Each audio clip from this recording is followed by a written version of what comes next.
All right, my friends, welcome back to another episode of In the Doghouse, presented by just ourselves because we still have no sponsors for the podcast, but hosted by myself and Justin Kotler, the man that everybody comes to see with the sultry voice that they hear rumors about with his R&B background. They could just go on Spotify, baby. iTunes, Spotify, Justin Matthew. Look it up. There you go. Justin with a Y, though. They got to look it up correctly. That's right. Yes. With the old baby face, no beard. Oh, my gosh. No kids. That's a long time ago. No stress. No stress. Different stress. Very, very different type of stress, yes. Speaking of stress, how was your holiday? How was Thanksgiving? It was good. My sister has a new baby girl, so I'm an uncle again, which is phenomenal. And I had a great time with the family, but, it's always good to get back home, try to get back into a routine. It was very nice kind of seeing everybody, and, I missed everybody, so it was nice to walk into the gym and see a lot of friendly, welcoming faces. I had another birthday, another year around the sun. I'm old as dirt, but, just trying to make that look good still, buddy. There you go. Know what I mean? That's it. That's all we can do. Holidays are almost like the athletes deload from us, right? Like for the most part, they're all still training, but they just get to go in, do their thing, leave. They don't have us over there, whether that's like they don't have their security blanket or they don't have their like big brother hawking over them. Right. I feel like it's a nice way for them to just go in and just train, and that's like mentally deloading in itself. I think it's good for them. It was also nice though, like, I was gone because, we were sick before we left, and then wasn't there for 8 days, so it was kind of like 12 days out of the gym. And the last couple of days, I started getting texts like, when are you coming back? We miss you. I was like, all right, this is good. That's what you need, right? Like, that's when you know it's been long enough. That's just like training is like, if you're not itching to get back into the gym, like you haven't deloaded long enough. You're not ready to get back. Yeah, for sure. So that was nice. But it's good to be back and stoked to do another one of these, and got some good stuff to talk about. So for sure, I think what has happened since the last time we talked? We had the Down Under Championships, which we had a bunch of athletes at, both on the women's side, some on the men's side, some on the team side. I think some athletes that people maybe didn't know were working with Underdogs yet, which was a cool kind of coming out piece for them. It was super cool, and it was fun for me. The toughest thing, obviously, with competitions in Australia is just the time difference, trying to figure out when they're going, and then, it's funny, too, because I was in Florida, so normally I'm Pacific time, then it was Eastern time, then I'm trying to watch in Australia. So it was a little bit crazy, but, getting to catch what I could, and obviously, having as many athletes as we did, it was exciting because we had athletes who were in the mix, all week, which was fun. And obviously 3 women that finish in the top 10 and a team that finishes on the podium. And, that was exciting. And obviously we're getting to know some of our younger athletes in Australia, which is really cool. And I think it's setting up for an exciting season over there with all the athletes that we have in that region, which is awesome. Well, it's nice, like, Matt and Ricky were honestly like the least stressful piece of the whole thing, right? Because they're just going there, they're doing their team thing. We know they want to do really well, and they will do well, but like because it's a team, we don't have to stress as much. Yes. But then we had Kate Van Ziel, Gemma, Marnie competing all on the women's side. For Kate and Marnie, this is like their first individual competition in a long time, and the same thing with Luke Fowler on the men's side. So cool for them to kind of like dust the rust off, see what it's like to be in the Indy comp. I know you and Kate talked a lot about like what felt like the biggest differences for her. What was that like? Yeah, it was cool to hear, her, just kind of really go into detail about how different it felt, just her body after a day, of team competition compared to individual competition. She was beat the fuck up, and she talked about it, and I thought it was great. She's very candid about, the physical and mental challenges going individual after being on a team for the last couple of years. Yeah. And I think she was super excited to be back in the fire with that. And we talked about how important it is for her to build her indie chops back up. Mm-hmm. So it was great for her. And then obviously, Gemma did phenomenally, but Gemma's, she's an interesting person, and she's an interesting athlete. She's very tough on herself. And we talked a little bit afterwards about like, really, I was like, great job. Finished second. It's a really good field, and she was like, funny because I've been crying for the last 24 hours, and all I can think about is the stuff that went badly. I don't reward myself. So we talked a little bit about, kind of patting yourself on the back, even if it's for a couple of minutes, and enjoying the small wins, because there were certain things that she did extremely well. And obviously we can assess it and take some of the things that didn't go well and apply that to training and get better. But if you don't reward yourself sometimes, especially when you're coming second, right, then it's hard to find joy. And you have to be able to find joy when you're competing. And it was cool for me to be able to watch, Luke and Marnie, because I hadn't, seen them compete before. So it was really fun, and it's good for us to, get to know these athletes, because, let's be honest, over the next few years, these are athletes we're going to hear a lot about, and people are going to talk a lot about. So it's cool for us to be able to get our hands on them at this time in their careers. Yeah, and I had little recap talks with both Luke and Marnie over the last week or so, and I think one of the biggest things and the most eye-opening things for them is that, like, when you're out there on an individual floor, you're not waiting to rely on somebody else's fitness at all, right? So the way that you pace things and look at workouts is way different.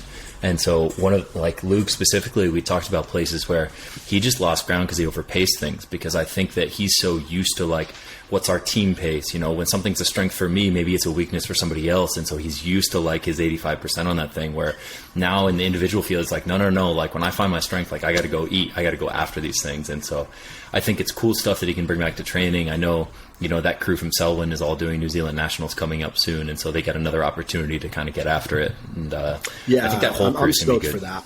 That's going to be fun. Yeah. New Zealand Nationals next weekend, and Legends, obviously we can talk a little bit about that, but we have a ton of athletes competing at the New Zealand Nationals, and with Dan, Rachel Falmina, and obviously Marnie and Luke and Bailey. It's going to be fun. Another competition in Oceania that's well represented by Underdogs, which is awesome. For sure. So looking forward to that. Yeah, and happening on the same weekend as Legends Masters Comp, which I'll be down at, you won't be, but I think that's going to be a really fun one. I didn't realize it's 4 days at Mayhem. That's got to be one of the longer Masters competitions ever. Man. I don't know how they're spreading out events, but yeah, 4-day competition. I think we have people competing everything from 35 to 39 all the way up through the 60 to 65. So cool. That'll be a really interesting event. Hopefully a really good networking opportunity for us too. I think that the Masters piece of things is so interesting to me, because of the way that you have, like, a combination of people that maybe were in kind of the elite field that are coming up into Masters, but then you have people that are literally like 50 years old, found CrossFit a couple of years ago, and they're just getting into it. So I feel like it's still such an untapped area, both from like a coaching standpoint, but also just from the athletic standpoint. Yeah, and it's been I love the division. Obviously, I have a ton of friends in that division, and a ton of good buddies, good athletes who I've been able to work with over the years, and so we love it. I love the Masters. I love programming for Masters, and I love seeing the stuff that they do is absolutely incredible. I mean, it's amazing to me to think of what people are doing in my age group, which is obviously the 45 to 49, and to see the stuff that they can do, it blows my freaking mind. So yeah. I'm stoked for you to get down there, and excited to hear about it. And obviously, we're looking forward to supporting our Masters throughout the season, and obviously people who are maybe you don't have a program. Underdogs Masters, we're ready to go. So jump on board. It's, Chase and Bill talk about this all the time, and I had a chance to experience this programming for Zelos games, but programming for Masters is like the most challenging thing on the planet, because things change so drastically from division to division. And then at every division, when it changes, like, you still have outliers that are able to do the things. Like, for example, you have people that are in the 50 to 55, 55 to 60, whatever age groups, that can, like, still do high skill gymnastics, but a lot of times you see it taken out in the workouts. And so what they end up doing is, like, you're totally ruining this person's opportunity to showcase their fitness just because they happen to be better than the rest of the field. And so I think it's still ever evolving. It's one of the conversations we've been having a lot behind the scenes is figuring out more ways to individualize for different chunks of age groups for our Masters program. So I'm excited and hopeful that we can roll out more of that soon. Cool. I'm stoked to hear about it, and looking forward to seeing kind of what they come up with, everything. I also like the fact that they're not releasing the workouts until like 2 days before. Yeah. I'm a big fan of that, and I kind of love the idea of, you've prepped for it, you've prepped for the unknown, and unknowable, and now you're going in, and you should be rewarded for that, as opposed to like getting the workouts 2 and 3 weeks before, and you get people that are incredible at strategy and kind of beat it to death. I like going everyone in. Everyone's on a level playing field. Show me the workout and let's go. Yeah, so for sure. I'm stoked to see that. I think it's probably a truer expression of our sport, right? It's like, all right, let's get really fit. Now let's test you. But if you know the test ahead of time, like you're not training your fitness, you're training for the test, which I think is a different concept altogether. Yeah, cool. What else we have going on? Oh, this morning, after our meeting with Ashley at the house, no coffee was made for me, by the way, which I was upset about. You just need to ask, bro. You don't drink hot coffee. You're a strange person. It's freezing outside, and it's the morning, and you want cold coffee. It's not freezing outside. I'm from Maine. It's hot out here. I like my iced coffee. What am I? Am I a millennial? I think I'm a millennial, right? It's in the 40s out, bro. It's not time for cold brew. It's not time for iced Americano. I'll make you an Americano next time. It is always time for iced Americano. Anyway. But we locked down a date for our first athlete camp in January, which I'm stoked about. Yes, that's very exciting. January 28th and 29th, I believe. And I think hopefully by the time this comes out, we may also have some posts and emails going out about it. But yeah, first athlete camp. We've been talking about this for a long time. It's just been hard to come up with, times for it. But I think our gym is perfect setup for it. Vegas is obviously a great destination for it. And I'm really excited for us to be able to bring in some of our coaches and give a unique experience to athletes.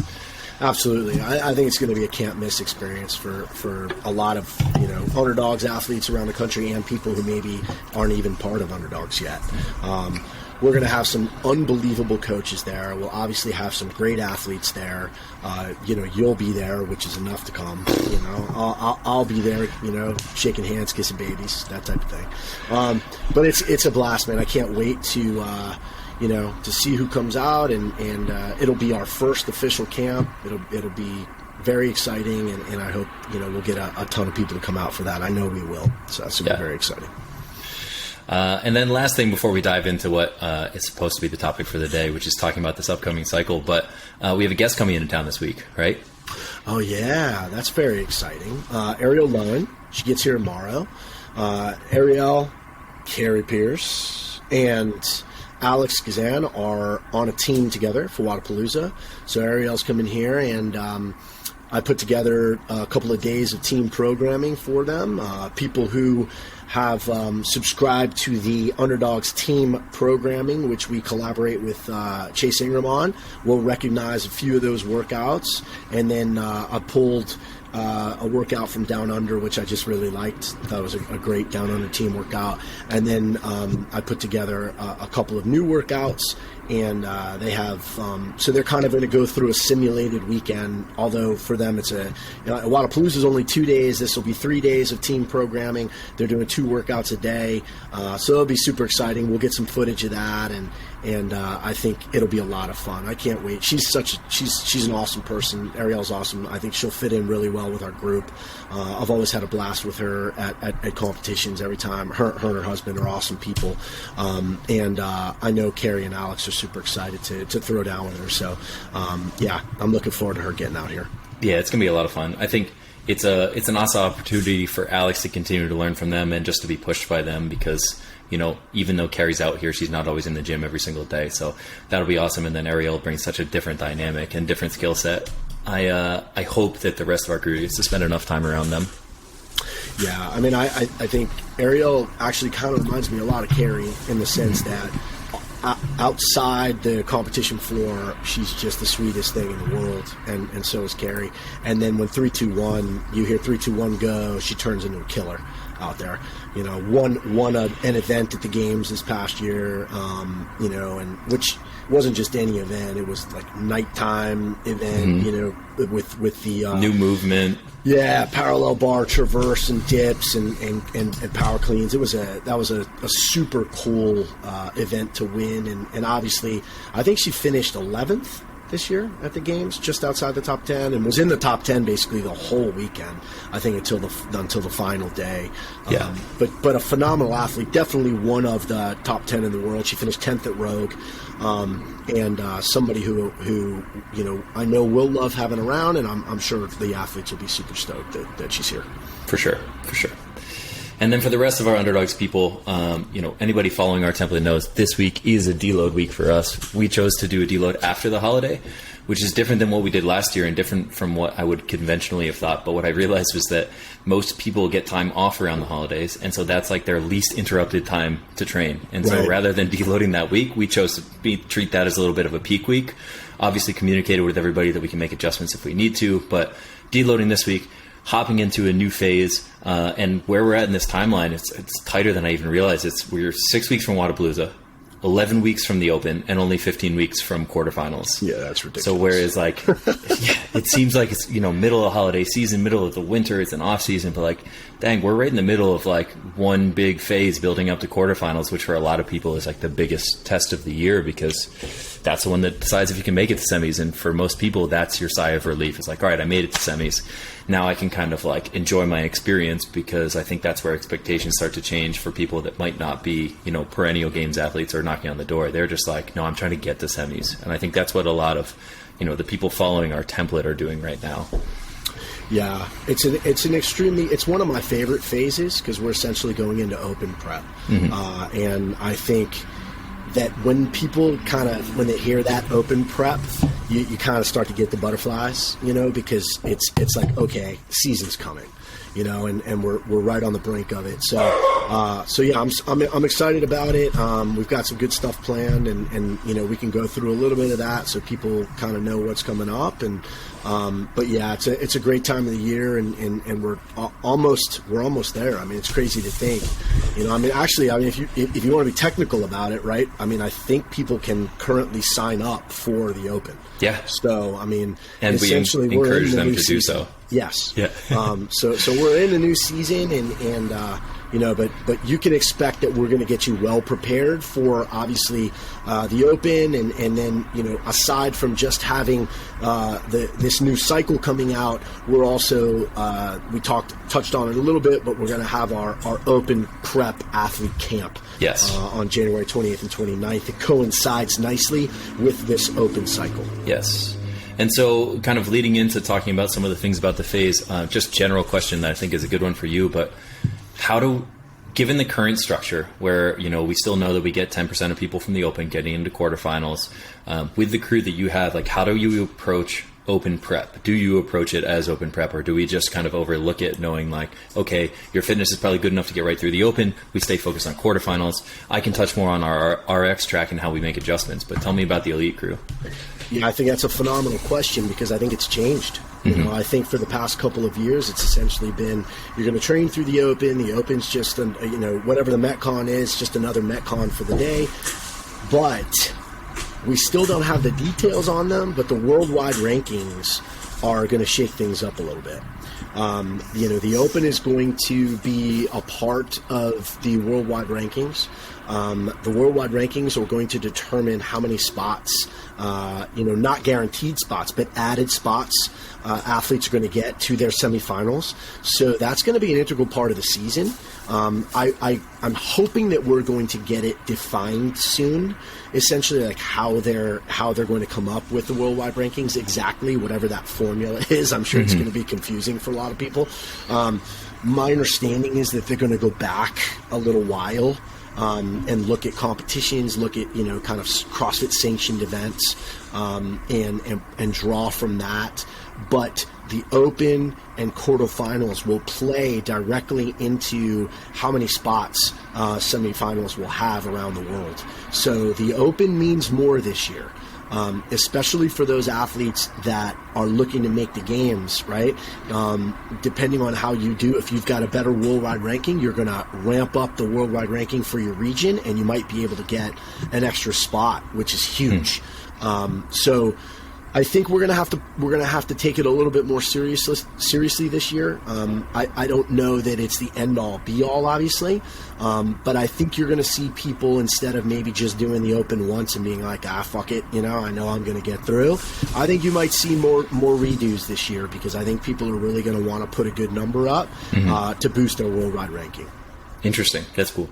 So now, when we talk about like, people in-house that we have, like Ali, Alex, Kyra, Elena, Matt, Raph, Mitch, all of these guys that, maybe we assume are definitely assume we're getting to quarterfinals, but we think we're getting to semifinals. Ranking piece apart, how much time are you spending or thinking about spending on like open style workouts, open style prep, or are you still looking ahead to quarterfinals when it comes to their programming? Well, I think it's a mixture. I think that we can do open style prep, but also start to kind of toss in some quarterfinal prep, because a lot of the quarterfinal style workouts are still going to give you that open feel, but they'll be a little bit heavier. They'll be a little bit harder skill wise. But taking into account that it's all happening inside the gym, it's all happening online. So there's certain things we know we're not going to get, right? They're not going to throw odd objects. Last year they did throw in a shuttle run, right, which was a new thing. But I think we pretty much know, we can kind of assume, okay, we're probably not going to see, aside from shuttle runs, we're not going to see any distance. We're not going to see, it's not going to happen on a runner, because not a lot of gyms have a runner. Right. Probably not going to see echo bike, right? We're looking at probably, again, just the rower. Yes, we could see some rope climbs. Yes, we could see some legless rope climbs. So these are things that we can kind of build into the phase that still give you an open feel, but as we get further along in the open cycle, we make them a little bit heavier, we make them a little bit harder, and then all of a sudden open prep becomes quarterfinal prep. Yeah. So it's not that dissimilar, where I kind of feel like open prep, quarterfinal prep, you can kind of put into this basket, semifinal prep over here, and then games prep, right? So there's, semifinals going to be a little bit closer to games, obviously, but quarterfinals and open prep, we can start to ramp up for both of those. Sweet. Yeah. And speaking of movements, I feel strongly that we're going to see farmers carries come in. They're going to use the same distance they did for shuttle runs. They did this in the age group semis, maybe. They had farmers carries with rope climbs and something else. But I just think it makes a lot of sense. It's a way to carry sort of like almost an odd object. It's kettlebells or dumbbells, so we can assume everybody has them. It's something new. It uses the same space we would use for shuttle runs. So that's my thought for a new movement for this year, is we're going to see farmers carries come in. I love it. I think that's great. I think we also might see single runners. Or speed steps. Yeah, I mean, I could see a workout where they build, where you got single unders, and then the second half they do double unders. So I still don't think we're going to get crossovers in an open or quarterfinal setting. I think you definitely could see it in a semi setting. It sounds miserable to judge, too. But I think singles and doubles you could easily see coming up, especially with how many people, some of the best in the world, I'm not going to mention names, really struggled with single unders. So yeah, true. Getting back to basics, I think that would be a very interesting thing to see. Yes. All right. So for us, with the elite program, we essentially build this with the assumption that if you're doing the elite program, you plan on getting to quarterfinals. And so how we broke this up, and we've talked about this before, is we're at a midway point of an off-season cycle that we're now kind of calling preseason, where we've got a 6-week build up to Wodapalooza, right? Right after Wodapalooza, we'll take a quick deload, and then that will give us our last 4-week build towards the Open, which I think is awesome, because building into that, if you're looking long-term, it's kind of, I think it's about 8 weeks to get through quarters.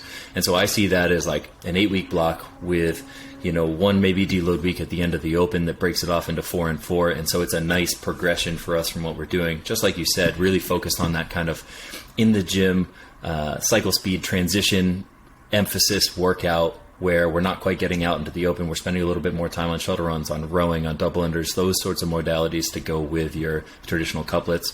And then obviously when we get into semifinals, we have to introduce more stuff. We need, long open field stuff. We need odd objects, all of these other things. And it's kind of sky's the limits for what comes up. And so I think that that's the biggest delineator for us is, we're still building in all of the high skill stuff, but we're trying to do this in a format that emphasizes moving really quickly between things that we're used to seeing guys like, Noah Olson smash is like in the gym stuff, cycle speed stuff. He's one of the best in the world at, whereas, a Brent Fikowski type is really good when you get him out on an open field, like we've seen at the games or at Granite Games or something. So if you had to think of like an avatar for who you're trying to be like in each of these phases, to me, that's kind of how I describe it to people to make it simple. Yeah, I think that's a great way to describe it. And I like this time of the season. I'm a big fan of it because it gets back to a lot of classic CrossFit. I'm a big fan of classic couplets, classic triplets, and classic chippers, which are things that we notoriously see in the Open and in quarterfinals.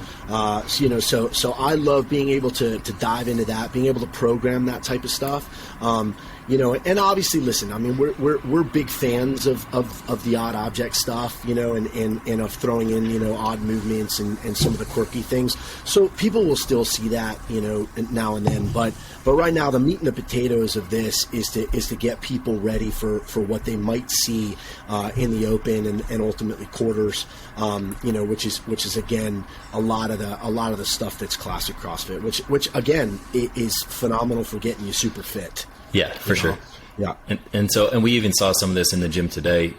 Our in-house crew, for people that know, they're generally about a week ahead of what we do on the template. Obviously, they have some things that are individual to them, but we use that as kind of inspiration for what we do in the template. And so, our flow of the week right now is Monday is a pretty traditional Metcon. Oftentimes it's your 8 to 15 minute workout, 2 to 4 movements, fairly nasty. But right in that was nasty. Oh, yeah, I won't even describe yesterday's. But what we're doing on Tuesday is, a little more interval style, focused on some more couplets, whether that's, your weightlifting gymnastics couplet, or maybe it's monostructural with weightlifting. Like, one of the AMRAPs today was a 4-minute AMRAP of echo bike and power snatches in 95-65. And so just starting to ramp up that kind of, that light, you can hold on to it. So it's not about, can you do it? It's about how fast can you do it type of work in a repeat fashion.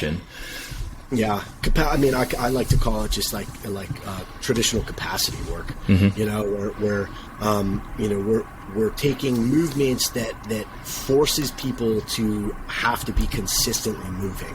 Yes. Very, very little breaks. The loads are lighter. The movements are not incredibly skilled that they have to break a ton. I mean, I think everything today they were able to move through, and it was just essentially like, how hard can I push and how long can I go for?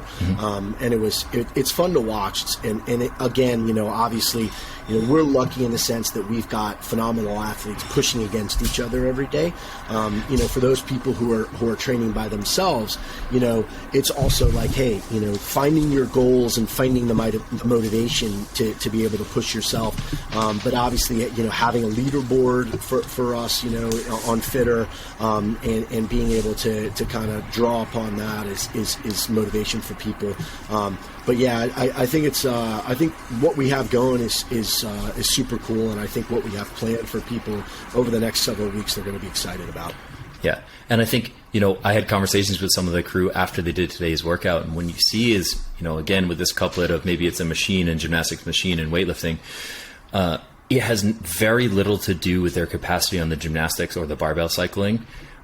For like who's coming out on top of the workout, right? Like at this stage, they all can do this stuff. They're all strong enough. They all have the capacity in the gymnastics. It comes much more down to what pace they can hold on the machine to sustain the work, which is why we harp so much on doing your monostructural conditioning on that. Your whole, you and Rob's thing of engines wins championships is, it's laying that foundation throughout the entire year of rowing, biking, running, skiing, right. All of these things. It not only builds a tremendous foundation of fitness, but it teaches you what paces you can ride at if you're, looking to get close to the red line, if you're needing to recover, if you're doing all of these things, because the winner of the workouts today, and this is, names aren't important on this stuff, but it's like the winner in the workout is the person that could continue riding on the Echo bike at 64 RPM instead of 60 RPM when they were tired on the women's side, right? And like, it's not the barbell, it's that stuff. Yeah, and I think it kind of goes into that old notion of embracing the suck. Like getting to that point, going to like the quote unquote pain cave and being able to live in it and sustain your working pace. And the goal obviously is to be able to continuously up that threshold so that like, you notice today, some people are able to hold, like you said, 62 to 64. Well, the next time, hopefully they're able to hold 63 to 65, right? And being able to say to yourself, okay, last time I did this, now I'm going to try to do this. And if I can hold it, I prove to myself that I can do it. And we talk about the old adage of train it, and then trust it.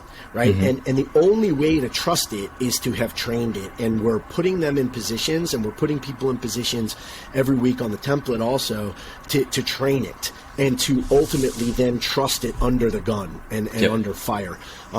So, it's fun for us to see too, because, like, listen, I mean, programming is an ever-evolving process. There's no perfect program. So sometimes you're going to do something and you're like, oops, we maybe overshot the mark there. But I think we've gotten to the point now where, we've there's a lot of trial and error over the years, and we've gotten to the point where we feel like we've dialed it in pretty well. And, I don't think that we missed the mark too much on what we think, people can achieve and can push to do.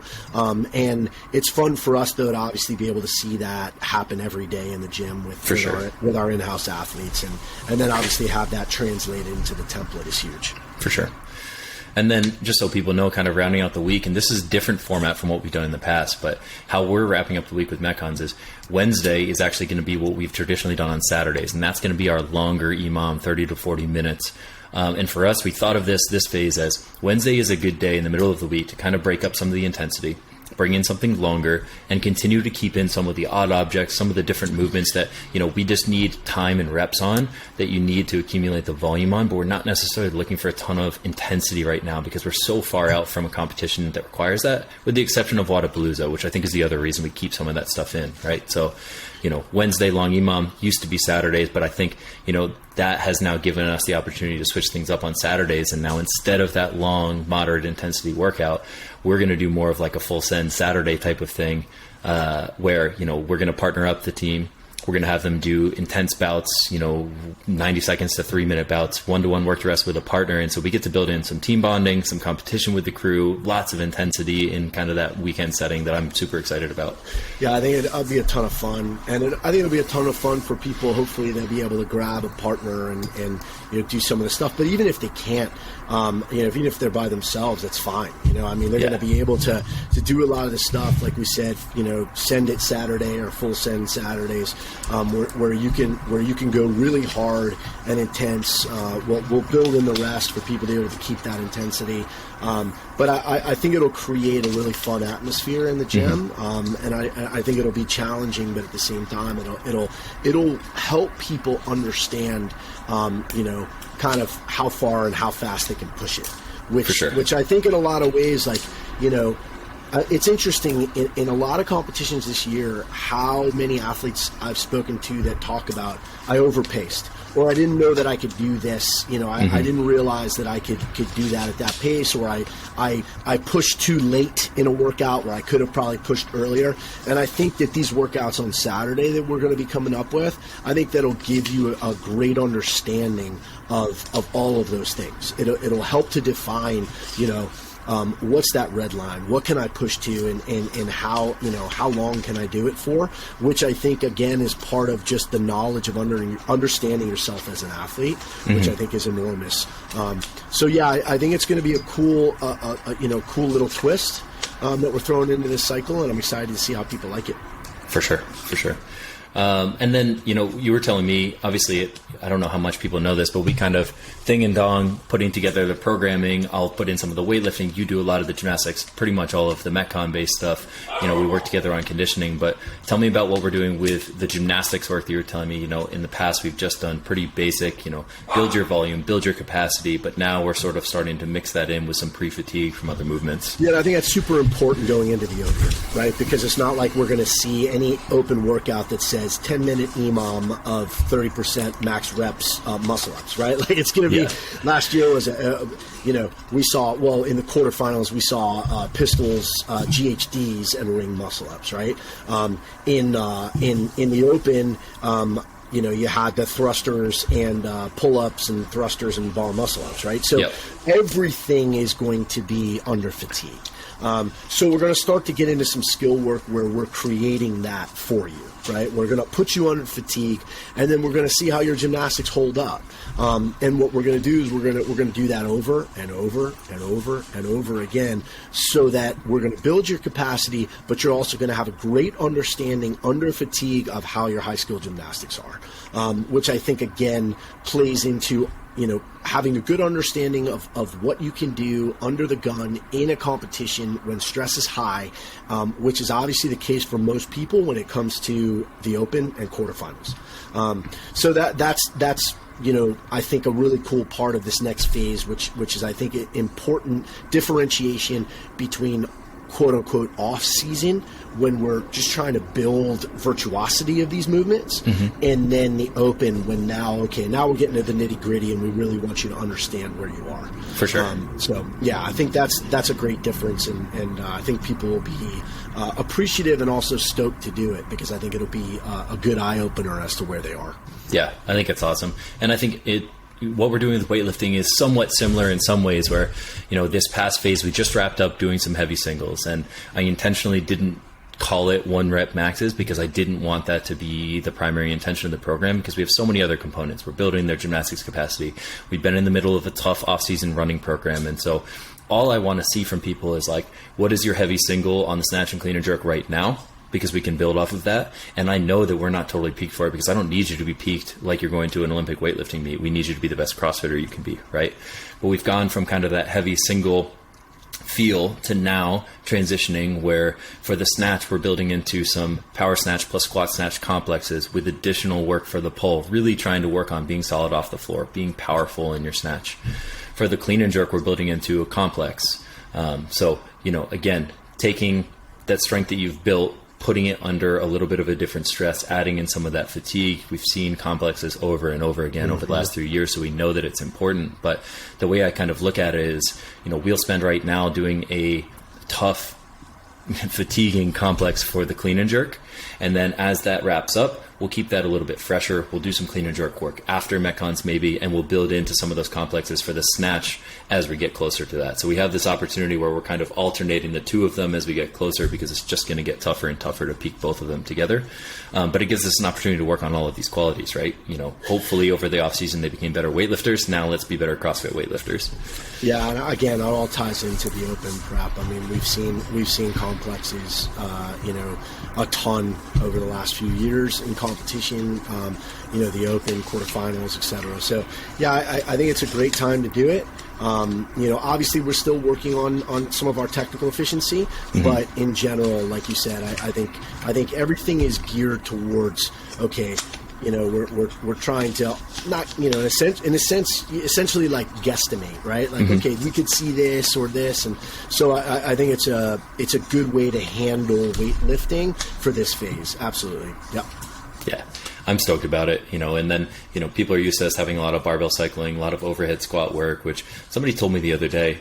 I don't want to blow up their spot. Somebody that's following our program at a pretty elite level said that before he started on our program, he hadn't trained his overhead squat in years. Oh. And I won't name names, but that showed when they had a competition recently. But anyway, we're keeping in heavier overhead squatting. We will build in some heavy overhead squatting in workouts, because that was so punching it down under championship. And it just highlights things like thrusters everybody's doing all the time. Things like heavy deadlifts, all this stuff people are doing. It was very apparent that some people had not been training heavy overhead squats. And so that's something that's always been kind of a cornerstone piece for us that will remain that way. And I think it will remain, listen, since I got into CrossFit, and since I started doing CrossFit and coaching CrossFit like 5,000 years ago, I've always been a big believer that overhead squat translates to overall fitness more than any other, weightlifting movement. And I always felt like it was not a coincidence that the best CrossFitters of all time had huge overhead squats. It's because to perform an overhead squat at a high level, you have to be a perfect machine. Everything has to work well together. And we've seen historically, like, Rich Froning, Matt Frazier, etc. They're all unbelievable overhead squats. Tommy Hackenbrook. That's right. Back in the day. Not Kiefer Lammy. Yeah. No, sorry. This is why I'll never make it. There you go. But I've always been a big believer that if you've got a big overhead squat, a consistent overhead squat, that it's just going to translate so well to your overall fitness. And I think it's a movement that needs to be in programming consistently. So yeah, I think, that's something that people will see because it's just that important. And we saw it again at Down Under, right? It was the make or break movement in that chipper, without question. It was however many years ago they did the chipper at regionals, and it was again. And there's no doubt in my mind that if it comes back, in the Open or quarterfinals or eventually semis or the games, it will be an incredibly important movement, and people better have trained it or else. So. And I also think, this goes more into some of the nuances of programming that most people might not think to ask about or notice, but like for us, it fits perfectly into the structure of the week. We've been using it on Wednesdays. Wednesday for us is kind of like that midweek day where Monday we snatch and squat pretty heavy. Friday we've been doing cleans and squats pretty heavy. Well, Wednesday is a day now that we can work on overhead squats, which has a high relative intensity. Like the intensity for that movement is very high. It's hard, but the overall intensity on your system is a little bit lower because the loads you can handle aren't quite the same. And so it's a good way to sort of undulate the week for us where, Monday's very hard in the weightlifting sense. Wednesday gets pretty hard in the capacity, or Tuesday gets hard in the capacity sense. Wednesday, we touch on these things. We work on development of, overhead position and all of this stuff. And so it just kind of feeds into the week really nicely. Yeah, agreed. I can't say anything better myself, so we'll just move on from it. No, it's really good, yeah. What else? I mean, how can I forget this? Everybody's favorite piece from this last block was the 5K program. I know, speaking from the crew in-house, especially a couple of those last sessions that Rob wrote for them were pretty nasty. But we had PRs pretty much across the board on 5K, which either means the programming was phenomenal or we weren't training it enough last year, one of the two. Yeah, I'd like to think that it was because the programming was phenomenal. We saw a couple massive PRs, which was awesome. But yeah, I'm stoked for this next one, which is the 3K program. And I think it fits really nicely into open prep with the time domain. I think it's perfect. Rob's fantastic, and I'm sure people are really going to like that. I always feel like a running program is something that you need. It's essential to a successful CrossFit program. It's not a coincidence that we've seen, people who do really, really, really well at the CrossFit Games tend to be pretty damn good runners, and they've spent a lot of time doing it, and it's something that they work hard at. There's really no crossover. There's nothing, or I should say, it crosses over. Running crosses over, I think, better than any other monostructural movement that we see. There's really nothing like running. So I love that we're doing it. I think Rob's done a phenomenal job with the 5K program. I think people are going to love the 3K. And I think it builds really well into this open prep. So I'm excited to see how people feel about it. Yeah, we'll wrap up this 3K program kind of through, I think, a little bit before the Open. We'll spend some more time on stuff like shuttle runs, still keeping in a longer run day as well. But obviously, shuttle runs are the only thing we could possibly see in the Open and quarterfinals as it relates to running. And then, we'll dig into the mile as well as some long stuff as we get closer to semis, because we really don't know what time domain we would get for running at that level, but we know that we'll get it in some way. Yes, sir. But yeah, I mean, as far as programming goes, I think that wraps up the biggest pieces for it, or at least the pieces people should know or should be excited about. For our current athletes, it's a nice thing for them to look forward to. For people that don't follow our program, hopefully it's kind of eye-opening into the thought behind the structure of our program and the way we lay things out. I feel confident that we do a lot, as much, if not more, skill development, weightlifting development, individual capacity development for different machines than any program. And I don't know anybody that switched over that's felt like they weren't getting better at those things when they started working on them. Yeah. I feel really good about what we're providing in-house and also to our subscribers. And obviously we love feedback. We love everybody kind of telling us how they feel about it. Hopefully we'll get a couple people to watch this and they can maybe ask some questions. But in general, I'm stoked about the next cycle and excited to see people progress, and also just hear from our private chats and whatnot, like how people are doing. I think it's always an exciting time of the year getting into open prep, and open's right around the corner, guys. So there we go. Don't sleep on it. And hopefully we will have at least a couple more episodes before then. But as a sign-off note, anybody that's going to Wadapalooza, make sure you keep an eye out for us. We will have a booth there. We're definitely going to try and do an Underdogs meetup there, but we can also just be around to answer questions and everything. So really looking forward to that time in January in Miami, and the weather down there, of course. Yes, that'll be really nice. And hopefully before the next podcast, I can get a really nice webcam so I can look half as pretty as Kiefer Lammy. There we go. I'll leave it at that. Maybe someday my head will be half as shiny as yours, and we'll be right there in the middle. There you go. Exactly. All right, Jay. Thank you as always. Thanks, bro.